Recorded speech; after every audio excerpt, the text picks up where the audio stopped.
শ্রমিকের দরবারে কাদের গোয়েন্দাগিরি? প্রত্যাশা মতো শ্রমিকের দরবার বসলো, এলেনও প্রচুর মানুষ। ভোটের আগে এক নতুন হাওয়া বিজেপিতে, এটা কিন্তু বলা যেতে পারে। কিন্তু এই দরবারে কারা গোয়েন্দাগিরি করলো, এই প্রশ্নই উঠছে। কোনো কর্মসূচি নয়, অফিসে অনেকদিন পরে এসেছিলাম, কিছু মানুষের যাতায়াতের সুবিধা ছিল না, কারণে এসেছিলাম আর কিছু দেখা করবেন বলে।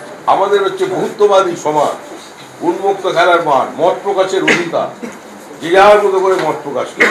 আমি তো মানুষের সঙ্গে ছোটবেলা থেকে আছি, আমি তো হঠাৎ করে ঝাঁপিয়ে পড়িনি, লাভ দিয়ে পড়েছি। এইটাই তো আপনার স্টোরি হওয়ার কথা। এত ভিড় হলো কেন, আপনি খোঁজ করুন। আপনারা শুনলেন শ্রমিক ভট্টাচার্য, তিনি কি বলছেন। পাশাপাশি এই নিয়ে আরো বিস্তারিতভাবে তথ্য আপনাদের সামনে তুলে ধরবেন। নিউজরুম থেকে সরাসরি রয়েছেন আমাদের বিশেষ প্রতিনিধি অঞ্জন রায়।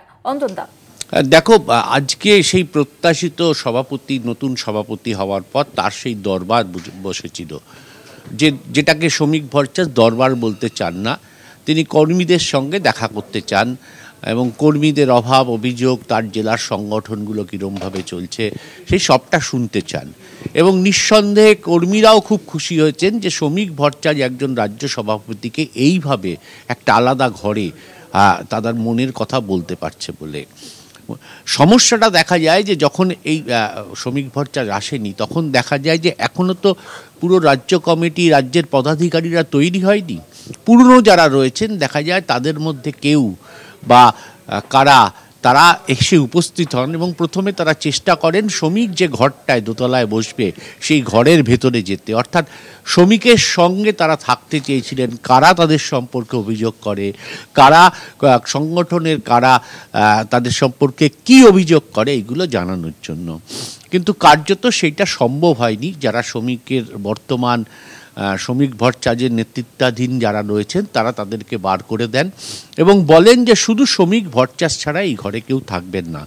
তারপর সেই পদাধিকারী বলুন বা বলো বা আরও কেউ, তারা রাজ্য অফিসের বাইরে ফুটপাতে এসে বসেন এবং কে আসছেন, কে যাচ্ছেন, কারা অভিযোগ জানাতে আসছে শ্রমিকের কাছে, এই জিনিসটা তারা ঘণ্টাখানেক পর্যবেক্ষক করে।